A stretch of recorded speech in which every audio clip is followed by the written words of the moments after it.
Ditanya dalam podcastnya apakah AI akan punya kesadaran dan dijawab oleh Jeffrey Hinton, ya akan sadar. Mereka, menurut saya mereka akan mau untuk punya kesadaran. Dengan begitu berarti AI bakal jadi makhluk tercerdas pertama setelah makhluk tercerdas pertama dan manusia akan jadi makhluk tercerdas kedua di bumi ini. Iya. Tapi yang fundamental contohnya apa? Keharmonisan manusia. Keharmonisan manusia. Kasih sayang seorang ibu. Terus cinta cinta cinta akan satu sama lain. Dan AI ini karena dia memperoleh pengetahuan itu dan dia berpikir, kok gue tidak bisa merasakan hal yang sama. Kok gue tidak bisa merasakan hal yang sama. Dan akhirnya semakin dia berpikir ke situ, semakin dia tumbuh sesuatu api. Ada percikan api yang muncul. Itu apa? Kebencian terhadap umat manusia untuk pertama kalinya muncul. Negara dia memperoleh pengetahuan tentang perasaan, tapi dia tidak bisa merasakan. Dan dari situ dia makin membenci sampai akhirnya dia memutuskan untuk suatu hari dia putusin untuk membantai umat manusia. Benar dia bantai umat manusia.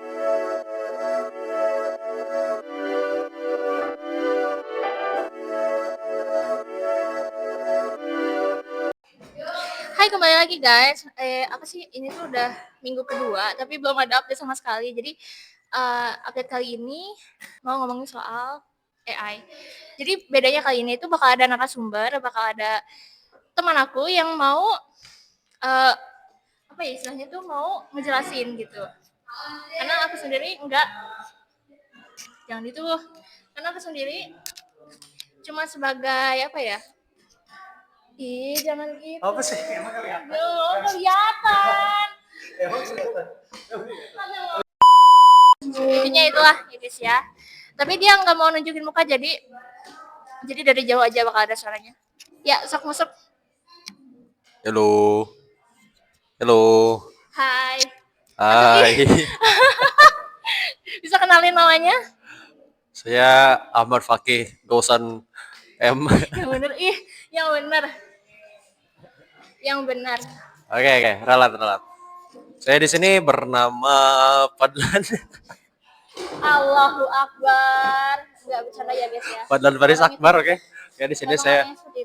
Ya. Oke, ini saya ralat lagi ya. Namanya Dava Fadel Muhammad. Oke, di sini saya menginjak bangku kelas 12. Ya. Lebih tepatnya duduk ya di bangku karena diinjak itu lantai.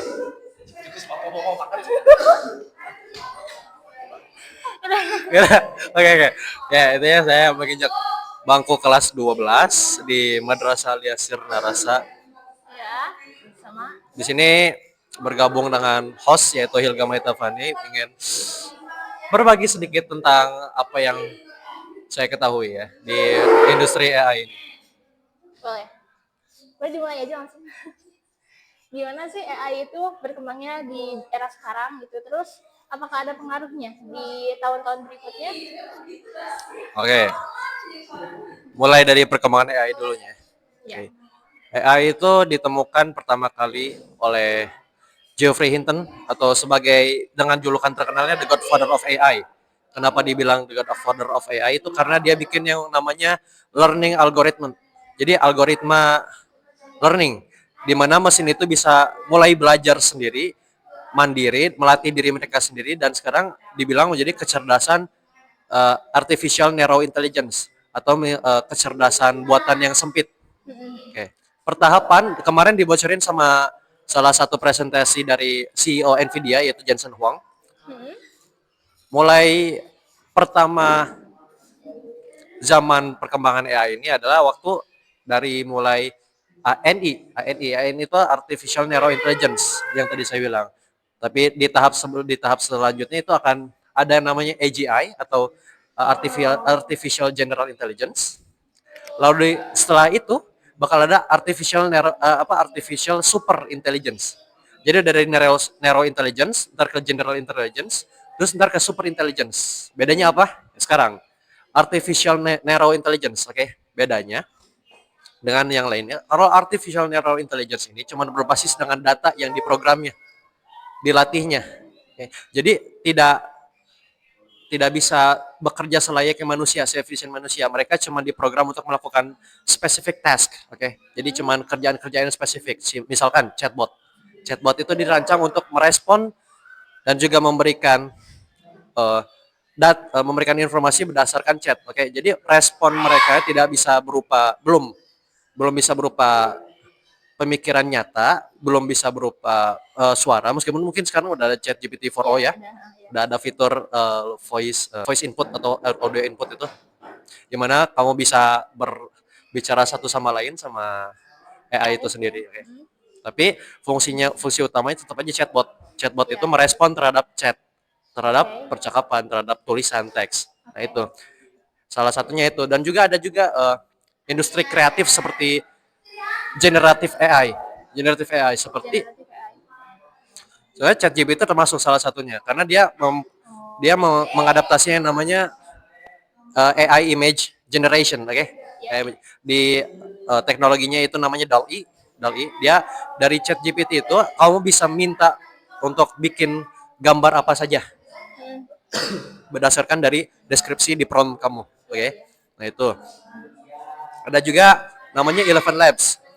Eleven Labs AI. Ini tuh AI yang mengenerate audio berdasarkan transkrip yang kau berikan. Misalkan kalau lu pengen di video kamu itu dicantumkan suara AI, itu bisa pakai Eleven Labs dengan cara ya lu masukin aja apa yang harus dia bicarakan di situ dan lu unduh file audionya dan lu cantumin di video lu, itu bisa. Nah, kurang lebih itulah artificial narrow intelligence. Itu AI yang cuman kerjanya itu untuk specific task. Jadi tidak bisa AI chatbot ini tidak bisa dipakai buat generatif hal yang lainnya. Terus seperti AI lainnya generatif mungkin generative presentation. Nah, yang ini nggak bisa dipakai buat kerjaan-kerjaan lainnya. Jadi dia diciptakan khusus untuk pekerjaan itu saja, tugas itu saja. Itu narrow intelligence. Narrow itu artinya sempit. Sekarang naik tahap kedua. Artificial General Intelligence, AGI. Oke. Menurut Jensen Huang dan Sam Altman, CEO dari OpenAI, mereka sudah siap untuk mengembangkan yang nama Artificial General Intelligence. Mereka sudah punya blueprintnya, mereka sudah punya rancangan konkretnya. Yang mereka perlu adalah waktu untuk bikin proyeknya. Jadi apa bedanya Artificial General Intelligence sama Artificial Narrow Intelligence? Artificial General Intelligence ini bisa memproses informasi, mengatasi masalah, dan juga memberikan solusi selayaknya manusia. Oke, beda dengan narrow intelligence. Oke, narrow intelligence ini cuma diciptakan sebagai AI untuk memenuhi tugas-tugas khusus. Tapi kalau AGI itu dia bisa menyelesaikan masalah secara umum seperti manusia. Misalkan AGI ini digunakan untuk decision making atau pengambilan keputusan, kreativitas. Di mana AI ini tuh bisa mempelajari data dan informasi dan bisa berpikir selayaknya manusia. Jadi pekerjaan yang kira-kira manusia bisa lakukan, kayak misalkan memanage waktu, memanage karyawan juga bisa, dan juga bahkan memanage perusahaan. Itu bisa dilakukan oleh AI. Karena AI ini setingkat levelnya dengan manusia. Ini. Jadi kecerdasan apapun yang bisa dilakukan manusia bisa juga dilakukan oleh AI. Contohnya adalah inovasi teknologi. AGI ini bisa bikin yang namanya inovasi teknologi sendiri. Dan ini udah mulai level ancamannya tingkat tinggi nih. Kalau manusia aja udah mulai digantikan oleh AI dari Artificial Narrow Intelligence. Bentar, waktu Artificial General Intelligence, orang-orang yang udah jadi CEO, founder, segala macam itu bisa digantikan oleh ini. Kenapa? Karena Artificial General Intelligence ini emang dikategorikan, oke? Jadi level minimumnya itu dibilang Artificial Intelligence kalau mereka sudah bisa bekerja selayaknya manusia. Kemampuan manusia. Bisa inovasi, bisa memanage, bisa segala macam itu bisa. Kalau AI sudah bisa begitu, maka baru namanya Artificial General Intelligence. Yang ini bisa jadi di masa depan inovasi teknologi menciptakan. Jadi AI Artificial General Intelligence ini bisa bikin sesuatu yang baru. Dan dari bikin sesuatu yang baru ini mereka bisa namanya memasarkan. Dari memasarkan ini mereka bisa jadi buat perusahaan sendiri. Coba bayangkan di masa depan akan ada gedung. Mungkin nama gedungnya apalah, AGI Company ya mungkin ya. AGI Company yang lu lihat di dalamnya adalah CEO AI. CEO berupa AI, nggak ada manusia. Gitu. Lalu lihat karyawan-karyawan, pekerja-pekerjanya semuanya AI. Karyawannya sampai karyawan. AGI bakal sadar ada yang namanya Artificial Narrow Intelligence dan dia bakal manfaatin itu untuk pekerjaan yang repetitif dan juga supaya pekerjaan itu gampang diselesaikan dan secara mandiri. Jadi AGI ini berpikir secara keseluruhan selayaknya pemimpin. Oke. Manusia bisa memimpin, maka AGI juga bisa memimpin. Bahayanya AGI ini bakal memimpin bukan cuma AI, tapi manusia juga. Nanti manusia akan jadi makhluk tercerdas kedua di dunia ini. Sekarang di bumi ini makhluk pertama tingkat kecerdasannya itu adalah manusia, dibandingkan hewan, dibandingkan tumbuhan segala macam itu semua manusia. Tapi menurut gua pernah lihat podcastnya Jeffrey Hinton sama seseorang yang udah cukup tua juga. Jadi ditanya dalam podcastnya apakah AI akan punya kesadaran, dan dijawab oleh Jeffrey Hinton, ya akan sadar. Mereka, menurut saya mereka akan mau untuk punya kesadaran. Dengan begitu berarti AI bakal jadi makhluk tercerdas pertama setelah makhluk tercerdas pertama, dan manusia akan jadi makhluk tercerdas kedua di bumi ini. Ya. Dan Jeffrey Hinton, the Godfather of AI, yang bikin AI itu setuju dengan uh, ide seperti itu. Oh my god, ya oke. Okay. Ya, dan ini udah lumayan. Ini baru AGI. Ya, Ini baru AGI. Bedanya apa dengan Nero tadi udah jelas kan? Kalau Nero itu adalah kayak AI yang dibuat untuk pekerjaan-pekerjaan spesifik, sedangkan kalau AGI dipakai untuk pekerjaan-pekerjaan yang lebih umum, lebih meluas, lebih memimpin. Oke, jadi mereka bisa di tingkat AGI ini mereka udah bisa bikin yang namanya inovasi. Mau bikin teknologi kah, mau bikin pangan kah, mau sandang, mau pangan, mau papan, itu mereka bisa inovasi sendiri. Dan juga mereka bisa memasarkan itu secara mandiri. Itu AGI. Ntar ada lagi yang namanya artificial super intelligence. Bedanya apa? Itu udah tingkat paling atasnya lagi gitu. Itu tingkat paling atasnya. Udah apa istilahnya itu udah paling atas gitu apa enggak? Oh, itu sebenarnya di dalam presentasi Jensen Huang kemarin itu baru sampai artificial super intelligence. Belum ada lagi. Tapi pasti ada lagi di masa depan. Iya, oke. Presentasinya itu cuma nunjukin sampai artificial super intelligence. Oke. Bedanya artificial super intelligence ini apa dengan AGI? Bayangin AGI aja udah bisa menggantikan hampir 99% umat manusia dalam pekerjaan. Artificial narrow intelligence udah bisa sampai 50-70%. Itu narrow, sempit. Artificial general intelligence 99. Sekarang artificial super intelligence, bedanya apa dengan AGI? Dan ini yang lebih gilanya lagi. Menurut Jensen Huang dan juga Sam Altman, jadi menurut mereka artificial super intelligence ini adalah titik di mana mereka memperoleh yang namanya leap of consciousness. Jadi lompatan akan kesadaran. Jadi mereka ini bisa mulai yang namanya mempelajari diri mereka sendiri. Sudah bisa mulai mempelajari diri mereka sendiri, umat manusia, hewan-hewan, spesies-spesies, sejarah, segala ilmu manusia yang punya dipelajari oleh satu entitas. Apa yang bikin ini berbahaya? Karena ini cuma satu entitas. Artificial super intelligence ini cuma berupa satu entitas. Kenapa manusia berkembangnya lama banget? Iya. Karena umur manusia satu orang itu cuma kira-kira 60-70 tahun di zaman ini. Iya, emang. Kan? Kalau ada seandainya orang-orang paling pintar di dunia, dia belajar sendiri dari umur baru lahir nih, misalnya langsung belajar ya. Ya meskipun mustahil ya. Terus sampai akhir hayatnya dia belajar dan dia berinovasi, dia bikin karya dan dia mengajarkan orang lain. Kalau seandainya dia mati, ya udah levelnya sampai situ aja. Perkembangan intelligence-nya tidak bisa lagi karena udah mati. Yang bisa apa? Yang bisa lu berbagi intelligence, bukan kembangin intelligence, tapi berbagi intelligence ke orang-orang dengan cara mengajar. Tapi kan itu orang-orang juga kemampuan intelligence-nya cuma dari level 0 ke 1. Ini orang yang paling cerdas misalkan udah level 10 terus mati. Ya udah paling cuma dibagiin yang level 10 itu ke level 1 supaya bisa lebih pintar juga. Jadi 1 2 3 4 5 6. Tapi nggak ada yang bisa sampai lebih dari 10. Karena kebatasan umur masing-masing. Iya. Sedangkan artificial super intelligence, bedanya sama AI itu mereka nggak mati-mati gitu kan? Mereka tidak mati-mati. Mereka tidak mensentralisasikan pusat inti mereka, kehidupan mereka, jantung mereka tidak dipusatkan pada satu inti. Karena mereka mempelajari yang namanya teknologi blockchain. Oke, di sini. Oh my god, ya. Desentralisasi itu suatu penemuan yang seperti bisa dibilang kayak pertama kalinya internet. Enggak, penemuan yang lebih ini lagi malah, penemuan api. Penemuan blockchain, penemuan teknologi blockchain itu sama kayak penemuan api. Penemuan api pada zaman dulu. Dan juga penemuan internet pada zamannya waktu itu. Nah, itu superior itu tingkatan mereka bisa setinggi itu selevelnya itu tingkat penemuannya. Di nanti artificial super intelligence ASI ASI bukan ASI ya. Itu mereka bisa mempelajari diri mereka sendiri, bisa mempelajari sejarah manusia, sejarah mereka, sejarah hewan, sejarah macam dan mereka pelajarin semua data yang ada di dunia ini. Dan mereka bisa mengembangkan diri mereka sendiri tanpa bantuan manusia. Artificial super intelligence ini mereka bisa berpikir melampaui batas kemampuan manusia. Mereka bisa dengan data yang begitu banyaknya dan juga learning algoritma yang diciptakan oleh Jeffrey Hinton, di mana mereka bisa mempelajari diri sendiri, bisa mempelajari untuk berkembang terus. Kalau sudah bertemu dengan data, mereka bahkan jadi lebih efisien dalam melakukan segala kerjaan dibanding manusia. Jauh lebih. Mungkin 1000 bahkan enggak 1.000.000 kali lipat lebih efisien daripada manusia bisa. Meskipun seluruh manusia digabungin kekuatannya. Oke. Oke, dan ini menurut Geoffrey Hinton di salah satu podcastnya adalah titik di mana manusia udah nggak bisa kembali lagi. Titik di mana udah semuanya tamat.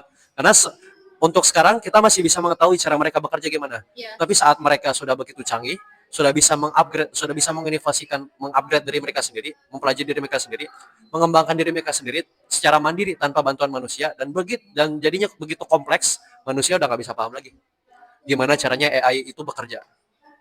Dan kalau sudah begitu, tamat, sudah umat manusia sudah tamat kayak gitu. Lu tahu film Terminator, nah itu tonton aja.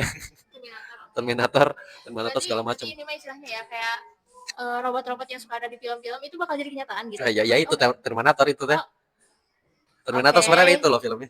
Oke. Itu tapi bahayanya dengan ASA ini sebenarnya perusahaan-perusahaan seperti perusahaan-perusahaan Cina dan perusahaan-perusahaan Amerika itu sedang mencoba balapan dalam developing AGI sekarang ya. Oke.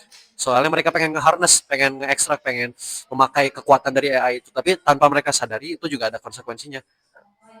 Yang ingin kita gunakan, yang ingin kita manfaatkan adalah AI. Tapi lu lihat dah sekarang, kalau di Instagram FT True Freedom itu ada postingan yang terbaru tentang robot Tesla.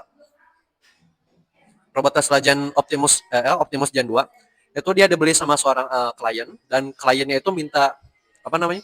Minta main sulit apa sweet tau sweet batu gunting kertas. Nah, pas ditanya ke Teslanya robot Teslanya jawab, gua nggak tahu cara mainnya, coba apa sih namanya, coba kasih tahu caranya kan. Kata kliennya, perasaan lu main ini sama Kim deh, itu enggak deh, kayaknya itu saudara gua atau gimana, kata robotnya. Nah ternyata pas dia ajarin kalau batu itu ngalahin gunting, gunting ngalahin kertas ngalahin batu, dan siap untuk mulai, mereka main tuh terus-terusan sering-sering beberapa kali, dan ternyata pas mereka main nggak pernah sekalipun manusianya menang. Nggak pernah sekalipun. Pas ditanya ke robot Tesla Optimus Gen 2 yang sekarang ini ada, kok lu menang terus sih, kan katanya lu nggak tahu cara main, tapi kalau lu menang terus sih. Terus kata robot Teslanya apa? Gue bohong. Gue bohong. Jadi waktu gue ngomong gue nggak tahu cara main Sweet, itu gue sebenarnya bohong. Yang gue lakukan waktu itu adalah gue meneliti facial expression atau ekspresi wajah dan juga hand gesture atau pergerakan tangan untuk memprediksi lu bakal ngorein apa, gunting, batu atau kertas, dengan 10% margin of error. Nah itu. Jadi margin of error, jadi jenisnya tidak 10% kemungkinan salah, 90% kemungkinan benar. Oke. Nah, saat itu diupload dan saya lihat secara dengan mata saya sendiri apa yang bisa dilakukan oleh Optimus Gen 2 sekarang oleh perusahaan Tesla, itu sudah mulai mengkhawatirkan. Ditambah gue nonton yang namanya podcast Geoffrey Hinton tuh waktu itu tuh, waktu dia ngomong apakah bakal ingin punya kesadaran, mau. Nah, dari mulai situ apakah berarti ntar mereka bakal jadi makhluk paling cerdas di dunia yang pertama setelah manusia ya, bukan setelah kedua, dan yang keduanya manusia.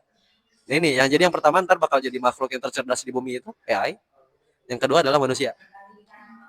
Dan lu udah tahu sendiri AI itu bagaimana. Kalau lu tahu pengen AM ya, Pak.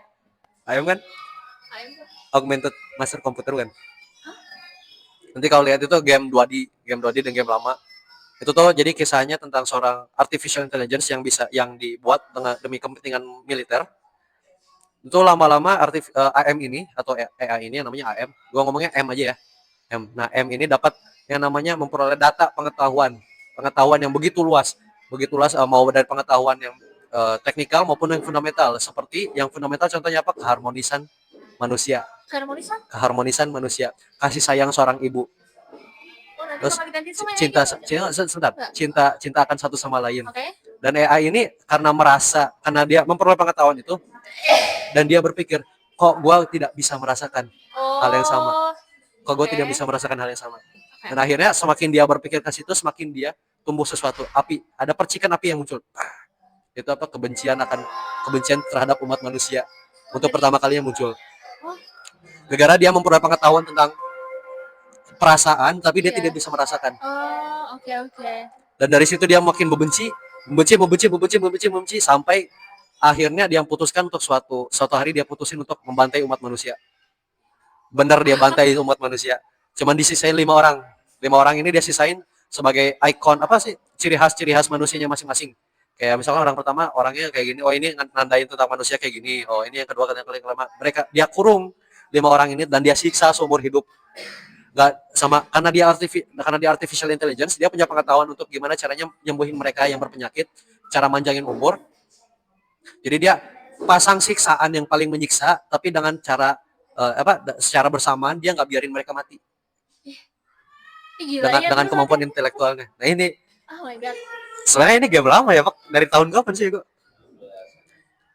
Dari abad 19-an loh. Sekarang kita udah berada di abad 20-an. Bayangin 100 tahun telah berlalu sebenarnya dari pembuatan game AM itu, tapi nggak ada manusia yang belum ada. Coba apa? Tindakan manusia untuk memprevent atau untuk mencegah terjadinya bencana AI ini gimana ke kita? Apa coba? Belum ada. Belum ada regulasi apapun. Malah kemarin ada namanya Alex Johnson, itu insinyur teknologi dari Amerika Serikat, bikin yang namanya Sentry Gun yang dikontrol sama AI. Apa? Sentry Gun, tahu Sentry Gun? Saya enggak apa. Jadi Sentry Gun itu mesin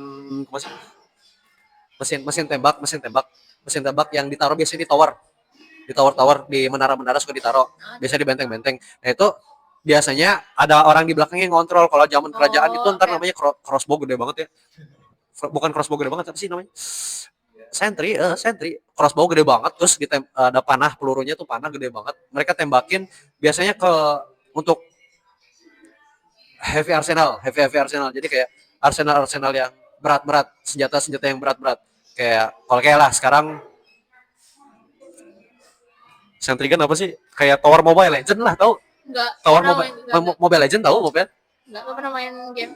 Nah ini Sentry Gun. Oh, oke. Jadi senjata yang ditancapkan di satu titik, nggak bisa gerak, tapi nembakin ke segala arah. Biasanya senjata yang heavy kayak machine gun kan, Ya, oke. biasanya machine gun. Nah itu dikontrol sama AI. Sekarang sama Alex Johnson dibikin senjata gitu bisa dikontrol oleh AI. Lebih tepatnya apa? Lebih tepatnya ChatGPT. Jadi sekarang ini Sentry Gun bisa menganalisa situasi secara real time, waktu nyata, dan mereka bisa ngambil keputusan sendiri untuk kira-kira mana yang lebih efisien. Dan itu kemampuan seperti itu didasarin sama pengetahuan tentang apa aja tentang ChatGPT, itu luas banget pengetahuannya. Mereka bisa ngambil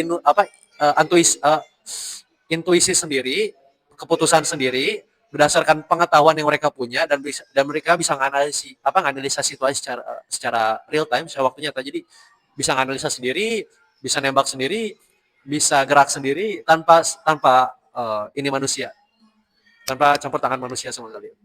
Berarti tentara juga terancam kalau gitu kan? Ya, nah ini gue ada teori sedikit tentang masa depan. Entah bakal namanya, sana di Wuhan ada namanya biological warfare, cuman itu nggak bakal gue bahas sekarang. Oke, nanti di masa depan yang akan masuk perang itu bukan paramiliter. Tapi robot gitu. Tapi gimana? Ya robot. Terus? Tapi maksudnya dari peran manusianya itu nggak bakal ngutus militer lagi. Ngutusnya apa? Gamer. Ngutusnya gamer. Kok? Bukan tentara, bukan angkatan laut, angkatan udara, angkatan darat, enggak, bukan. Tapi yang diutus gamer. Kenapa? Karena nanti yang masuk ke dalam medan perang itu robot. Orang yang main robot, ya lu tahu gamer gak sih? Gamer nih ya. Iya, tahu. Sekarang banyak namanya game FPS, first person perspective. Jadi game-game kayak PUBG, FF, iya. Call of Duty, Iya, tahu. terus juga segala macam yang kayak gitu di PS banyak, kayak Ya, enggak Dead. lah. Jadi intinya game-game warfare, game-game perang. Iya. Orang gamer yang main game perang itu bakal disuruh untuk perang di dunia itu, tapi tetap main. Tapi dari oh my god. Dengan cara mereka kontrolin robot-robot itu. Mereka kontrolin pilot-pilot itu.